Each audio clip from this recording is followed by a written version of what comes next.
mejor a usted hoy día la temperatura no le va a parecer muy acorde, pero fíjese que ya vienen las temperaturas altas. De hecho, el fin de semana va a haber más de 30 grados acá en la zona central de nuestro país y naturalmente en esta época empieza el riesgo de incendios forestales. Un país que tiene mala memoria, ¿eh? Porque si nosotros nos remontamos solamente hasta el 2017, nos recordaremos de este gran mega incendio de la zona centro-sur del país. Estamos como todos los miércoles junto a Marcelo Lagos para hablar precisamente de este riesgo. Marcelo, primero que nada, buenas noches. Buenas noches, Iván. Y cómo enfrentarlo de manera adecuada para no sufrir los estragos del 2017 o los del 2015 en Valparaíso. Y podemos citar casi todos los años, ¿no? Como bien mencionas, los incendios del pasado nos recuerdan que esto es una amenaza latente y las tendencias, las máximas temperaturas que se alcanzan todos los veranos últimamente, particularmente nos tienen que llamar la atención porque ciertamente este es un riesgo que no solamente tiene impacto en las comunidades, sino que ampliamente impactada también se ve la biodiversidad, los ecosistemas y todo lo humano y lo no humano. Por lo tanto, las condiciones para este verano que viene ciertamente nos llaman mucho la atención. Sí, claro, yo hablaba, por ejemplo, 2017, la zona centro-sur, lo diciendo de Santa Olga, ¿no? Pero si nos vamos, por ejemplo, a las grandes zonas urbanas, Valparaíso. O sea, ¿cuántas veces tenemos que hablar de los mega incendios en Valparaíso para hablar de planificación urbana, de qué pasa con las quebradas, donde no se retira la basura, donde no hay servicios básicos, donde no llega el agua? No, los que hemos estado en estos incendios vemos que a veces los carros de bomberos llegan hasta pequeñas callejuelas y hasta ahí nomás llegan. Despliegan las mangueras y después ya no se puede seguir avanzando y se consumen las casas y se consumen las casas y se consumen las hectáreas en el centro-sur. Bueno, los hechos, como bien mencionas, nos enrostran ciertamente que ahí hay una tarea pendiente, particularmente en esta interfaz, en esta área ciertamente urbana-rural, que va más allá de la típica planificación territorial que se concentra en el área urbana.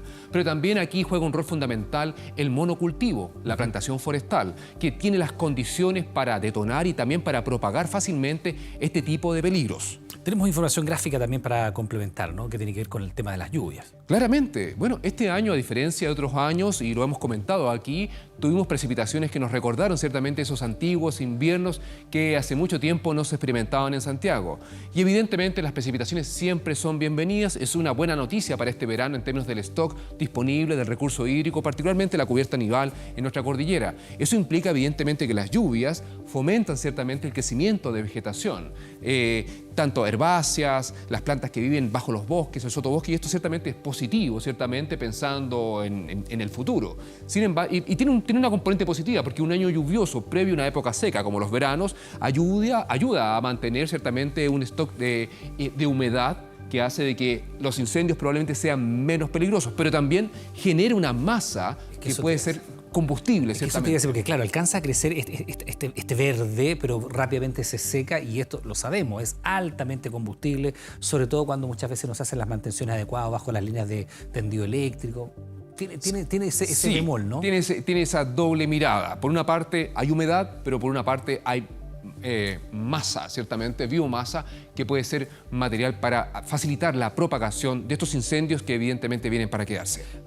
Ahora, Marcelo, antes de ir a la nota que hemos preparado al respecto, la cantidad de lluvias que cayó durante este 2020, porque ya es altamente improbable que haya más de precipitaciones en la zona centro-sur, por lo menos, probablemente más al sur todavía las hay, ¿sirven para atenuar los riesgos de incendios forestales o no fueron lo suficientemente intensas?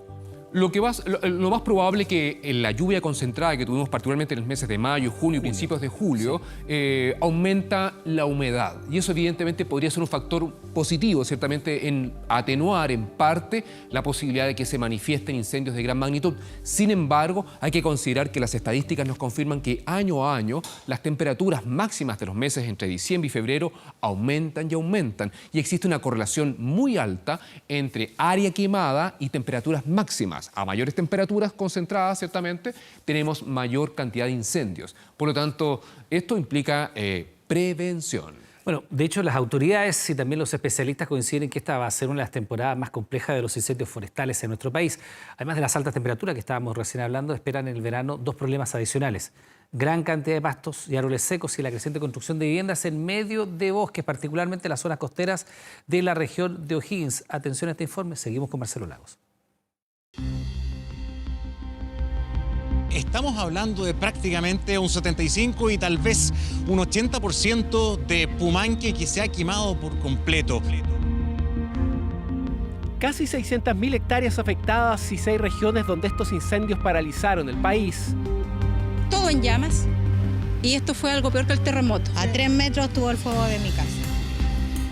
10 personas fallecidas y miles que perdieron su hogar, imágenes que nos recuerda la fuerza destructiva de los incendios, justo cuando Chile deberá sortear un verano impactado por el cambio climático.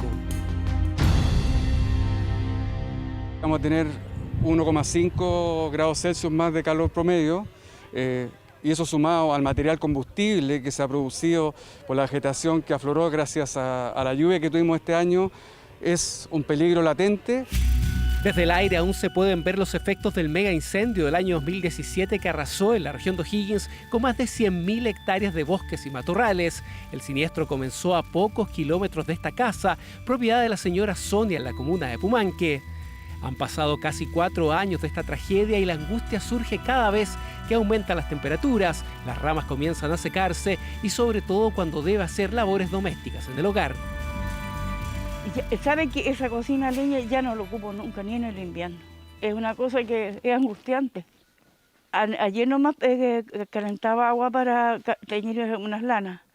Y sabe, yo decía, con un fósforo no prendo, pero con una chispa me incendio. Una frase que refleja el temor latente que tienen muchos campesinos de que se genere un nuevo incendio, donde ya es frecuente ver personas limpiando sus predios y sacando el pasto que puede ser combustible para otros siniestros.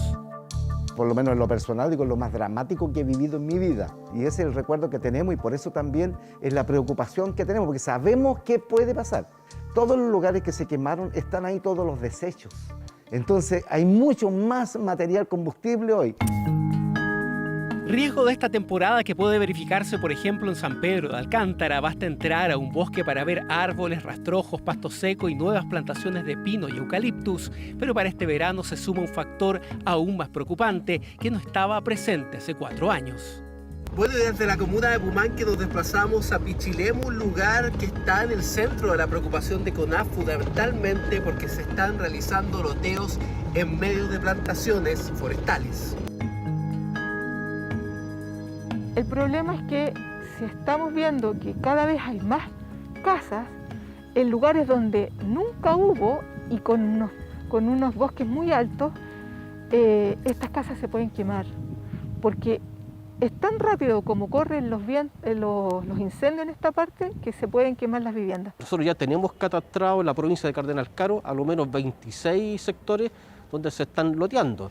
Y de ahí que ya llevamos 2 años haciendo campaña de difusión y prevención. Lo cierto es que estas casas están emplazadas en predios agrícolas que fueron subdivididos en parcelas de 5.000 metros cuadrados. Cada unidad está certificada por el Servicio Agrícola y Ganadero, por lo que sus dueños no tienen prohibición de construir en medio de un bosque.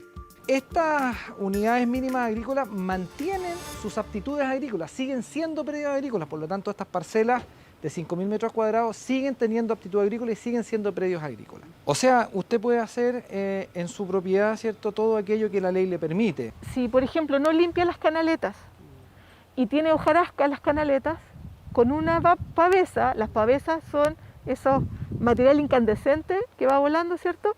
Una pavesa puede empezar un incendio en la canaleta. Cuidados extremos que deben tener todos aquellos que proyectan vivir cerca de un bosque, sobre todo en zonas costeras.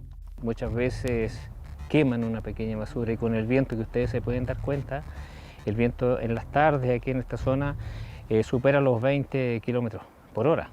Por lo tanto, si se genera un incendio, su avance es rapidísimo. Un escenario que se replica en la zona centro-sur del país y que preocupa más si todos coinciden que esta será una temporada complicada para enfrentar los incendios forestales. Se proyectan olas de calor, baja humedad y siniestros a partir de la segunda quincena de octubre, por lo que la prevención será clave para evitar que el fuego nuevamente se propague en suelo chileno.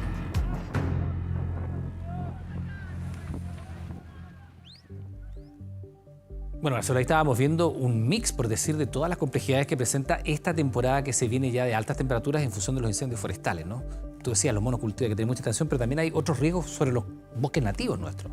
Claramente, recientes estudios han confirmado de que nuestro querido y nativo, ciertamente... Y maltratado bosque. Y maltratado, ciertamente no, de verdad. Nuestro bosque esclerófilo se está secando y eso evidentemente complejiza aún más el escenario. Para quienes no recuerdan, nuestro bosque esclerófilo son los típicos bosques que se dan en zonas mediterráneas. El quillay, el peumo, el boldo, el espino o la acacia caben, etcétera. En la práctica son especies que están acostumbradas, adaptadas a veranos secos, que son muy resistentes, de hojas perennes en la práctica y que están acostumbradas a este clima que tiene lluvias concentradas en el invierno y veranos muy secos. El hecho de que se estén secando, ciertamente, llama mucho la atención y claramente investigación científica lo ha conectado con la gran mega sequía que ya lleva más de una década en la zona centro, norte, centro y parte del centro-sur de Chile. Por lo tanto, este es otro elemento que viene a complementar, ciertamente, los altos niveles de posibilidad de que los incendios tengan más material, ciertamente, para quemar, pero también todo el impacto que esto genera. Bien, Marcelo, atención a esto, por supuesto, ya va a comenzar la temporada, lamentablemente, de incendios forestales y recordarlo, no son accidentales, son muchas veces causados por el hombre. Marcelo, muchas gracias. Buenas noches. Que esté muy bien.